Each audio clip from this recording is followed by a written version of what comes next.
It's the middle of week 3 of my cross-country road trip. I started in California, went to Arizona, then I was in Utah, Nevada, Oregon, and Idaho, and now I'm in Wyoming.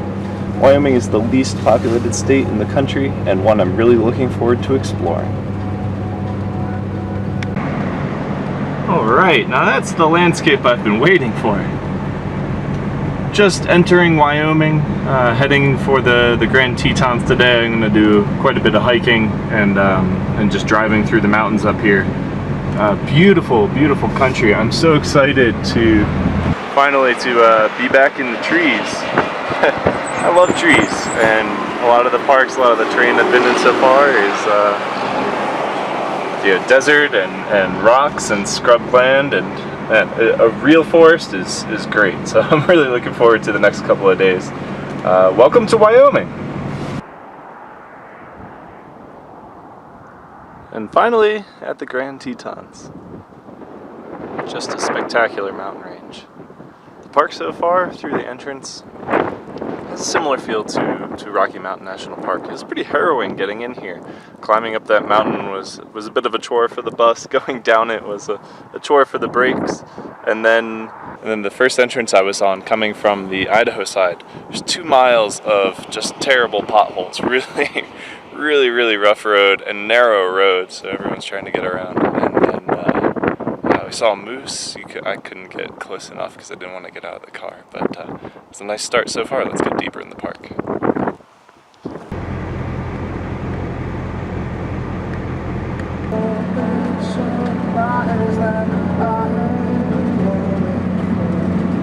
One of the rangers recommended that I go on a hike in the area that I am in now. I don't actually know exactly where it is. I think the last turnoff was just after Jackson Lodge, but this was an unmarked road. I parked the bus a little ways back. I'm just gonna hike along the road, but it's very quiet, very secluded. God, the air is so fresh. I just love being in the woods. This is getting me really excited to be back in Vermont. I'm definitely enjoying this road trip. Living on the road, living in this bus has been phenomenal. But man, I'm looking forward to living in the woods of Vermont again. It's gonna be just fantastic. So let's go enjoy this hike, see if we can find any wildlife as well.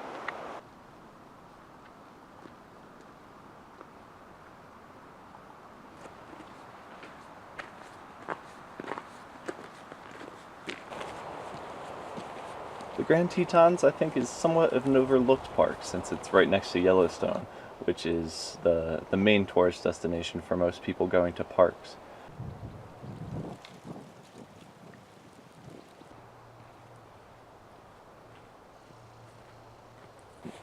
There's a lot of great skiing in the area, with Jackson Hole being nearby. But I really recommend hiking in the Grand Tetons area. It was just a beautiful hike, very quiet, very serene. Great terrain and scenery in all directions.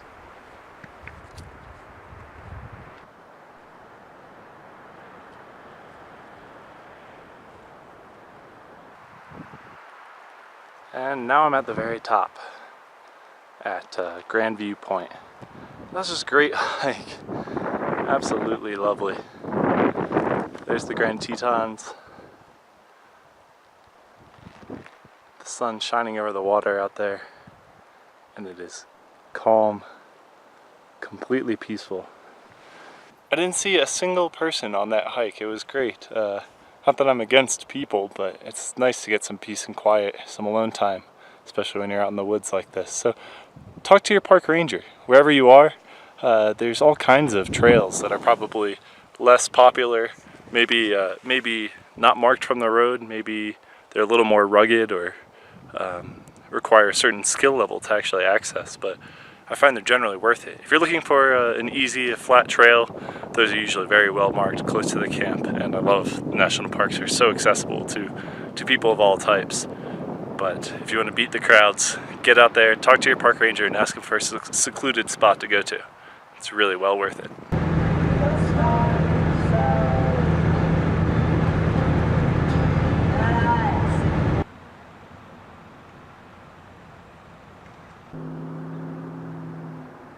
All right, made it into Yellowstone.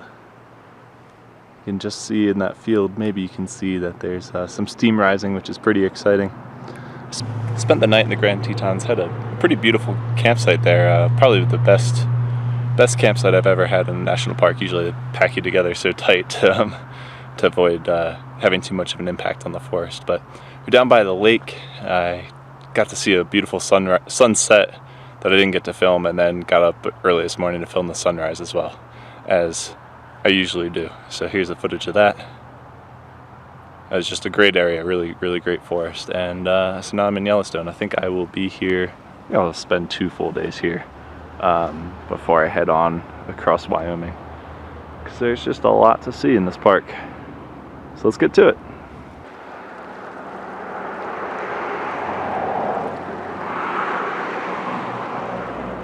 Just another fantastic day for hiking. What a life.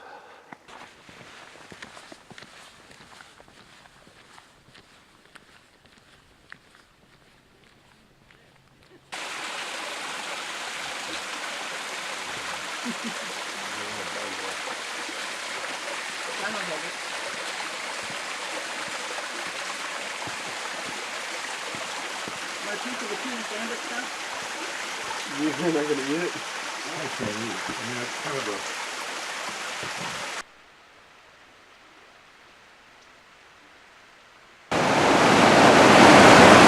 These are the Hardy Rapids. Nice flow of water out here.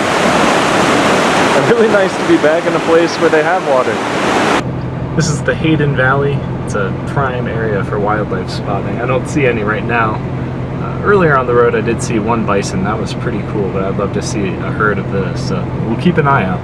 Beautiful, beautiful country. Just a bit further down the road and there are some bison in the distance. A small herd, or maybe not. They're kind of all scattered about.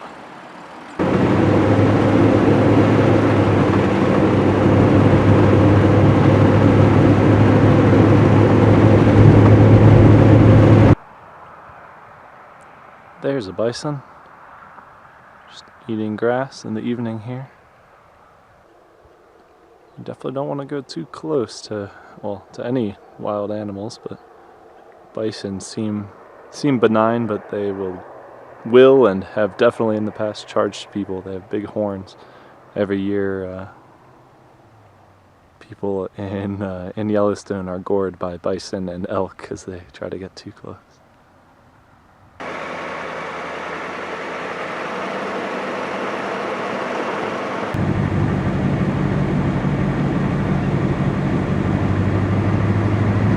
Mule deer hanging out in the suburbs.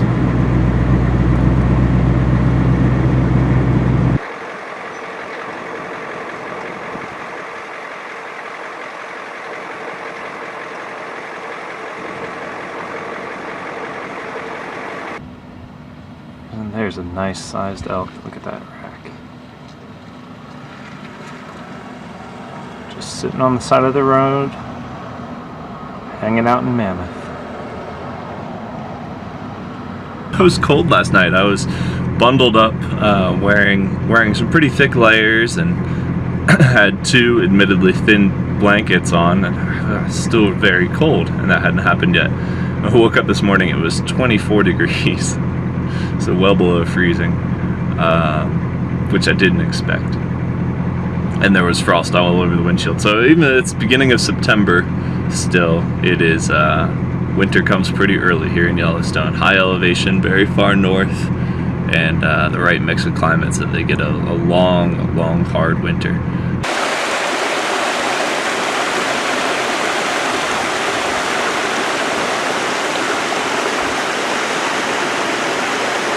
And now they have this big V plow, right, and that V is familiar in mountain states.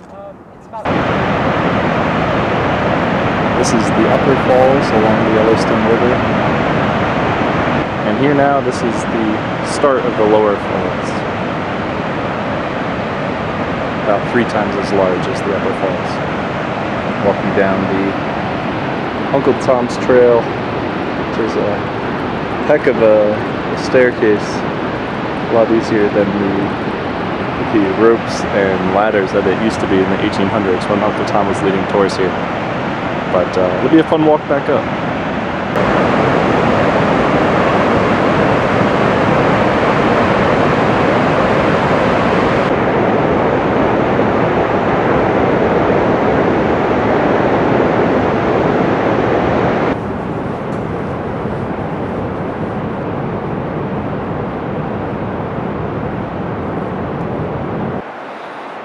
I'm the kind of guy who's stupid enough to take a difficult task and make myself do it twice. Uncle Tom's Trail. It's as exhausting as you would expect going down. And climbing all those steps at elevation is no easy task. But almost at the top now.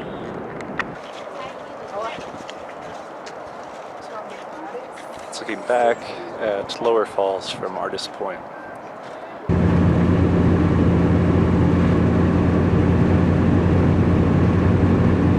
Well, I had time for one final hike in Yellowstone. It's the evening of my second day here. Not enough time, unfortunately, but did a quick 1.5 mile out up the trail. This has been just a fantastic park. It's going to be a shame to leave it, but definitely a place I will look forward to coming back to. It's the first national park in the country, in the world. Still the crown jewel of the national park system, I think. And for good reason. It has everything that you could want out of a national park. Big mountains, great views, fresh water, meadows, forest, lots of large animals that you don't see elsewhere in the world anymore, and that's really incredible. And then of course there are all the other features that really make Yellowstone unique, and that's the reason it became a national park in the first place. It's the hydrothermal features that really set Yellowstone apart from any other place in the world. It sits in the middle of a giant caldera of an old volcano, and possibly in the future a supervolcano that will erupt here. There are incredible hydrothermal features of all sorts: fumaroles, mud pots, hot springs, sour lakes, geysers in every fashion that you can imagine. And it's just incredible to walk around to see all of these different features. You of course have to be very careful when you're walking around because the ground is relatively unstable. There's no volcanic action at the moment. You won't be able to see any lava anywhere, but there are a lot of very scalding hot springs and hot water features that, should you fall through the relatively thin crust, you could end up in a lot of danger. But luckily the National Park Service has taken care of a lot of those concerns. There are boardwalks and paths to help you get around, plenty of signs to identify the features that you're looking at. Some of the sites, like Old Faithful, will be very crowded with people waiting to watch an eruption. But you can also walk a couple of miles down a trail and see a geyser that erupts almost continuously, shooting water up into the air, and there will be no one around. Yellowstone is an absolutely massive national park. Ideally, you'd spend the better part of a week here, and I think you could do that without seeing the same thing twice. There's a lot to see, a lot to do, and it captivates the minds of so many people for a good reason. So it's been an incredible trip. I'm going to head on back, out of the park into the national forest tonight, and we'll be crossing Wyoming, heading out toward Devil's Tower.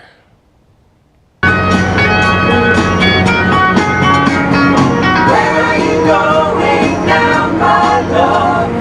Where will you be tomorrow? Will you bring me happiness? Will you bring me sorrow? All the questions